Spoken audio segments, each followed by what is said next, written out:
मौन, साक्षी और परम सत्य। आत्मबोध की त्रिवेणी। भारतीय आध्यात्मिक परंपरा में मौन, साक्षी भाव और परम सत्य, ये तीनों एक ही सत्य की अलग अलग अनुभूतियां हैं। जहां शब्द समाप्त होते हैं वहीं मौन आरंभ होता है, जहां कर्ता भाव मिटता है वहीं साक्षी प्रकट होता है, और जहां अहंकार लय हो जाता है वहीं परम सत्य का साक्षात्कार होता है। ये यात्रा बाहर से भीतर की ओर है, विचार से चेतना की ओर। 1. मौन क्या है? मौन केवल बोलना बंद कर देना नहीं है। बाहरी चुप्पी तो आरंभ मात्र है। सच्चा मौन तब होता है जब मन के विचार शांत हो जाते हैं। जब भीतर का शोर, चिंता, अपेक्षा, भय, स्मृति थम जाता है, तब जो शांति बचती है वही मौन है। यह मौन कोई प्रयास से पैदा की गई स्थिति नहीं, बल्कि समझ से उत्पन्न सहज अवस्था है।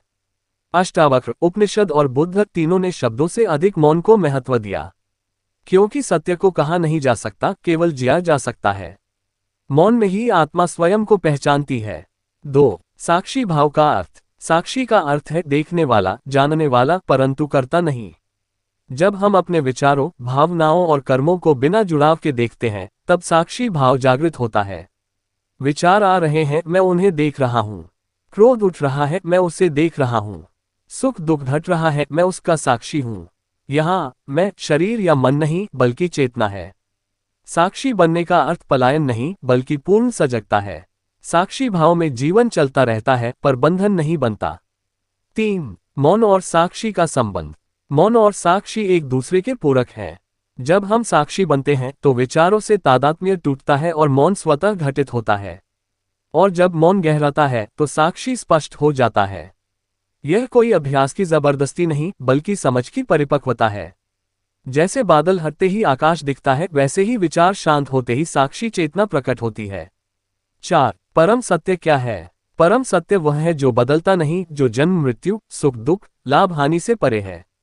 शरीर बदलता है, मन बदलता है, संसार बदलता है, पर जो देख रहा है वह नहीं बदलता। वही परम सत्य है। परम सत्य कोई वस्तु नहीं, कोई व्यक्ति नहीं, कोई ईश्वर की कल्पना नहीं, वह स्वयं तुम्हारी मूल सत्ता है। उपनिषद कहते हैं, तत्त्वमसि, वह तू ही है। 5. साक्षी से परम सत्य तक। जब साक्षी भाव स्थिर हो जाता है तब एक गहरी अनुभूति जन्म लेती है कि साक्षी भी अंततः विलीन हो जाता है। तब केवल शुद्ध अस्तित्व रह जाता है, न देखने वाला, न देखी जाने वाली वस्तु, बस होना। यही परम सत्य का साक्षात्कार है। यह कोई अनुभव नहीं, बल्कि अनुभवकर्ता का अंत है। यह कोई उपलब्धि नहीं, बल्कि अज्ञान का विसर्जन है। 6. मौन में सत्य का प्रकाश। परम सत्य शब्दों में नहीं मिलता, शास्त्रों में नहीं बंधता, तर्क से नहीं पकड़ा जाता। वह मौन में प्रकट होता है। इसलिए ऋषि मौन रहे, बुद्ध मौन रहे, अष्टावक्र ने कहा, तू न करता है, न भोगता, तू केवल साक्षी है। जब मन पूछना छोड़ देता है तब सत्य स्वयं उत्तर बन जाता है। 7. दैनिक जीवन में मौन साक्षी की साधना। ये दर्शन केवल ध्यान कक्ष तक सीमित नहीं, इसे जीवन में जिया जा सकता है।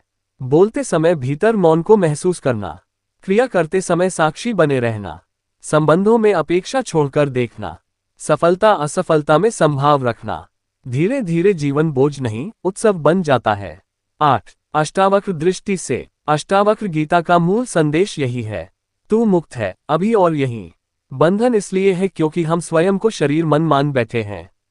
जैसे ही साक्षी भाव जागता है, बंधन गिर जाते हैं, और मौन में ये स्पष्ट हो जाता है कि परम सत्य दूर नहीं, वह तुम ही हो। 9. निष्कर्ष। मौन द्वार है, साक्षी मार्ग है, और परम सत्य मंजिल, जो दरअसल शुरू से ही मौजूद है। जब खोज समाप्त होती है तब मिलता है। जब मन थमता है तब जानना होता है। जब मैं मिटता है तब सत्य प्रकट होता है। मौन में रहो, साक्षी बनो, परम सत्य स्वयं प्रकट होगा।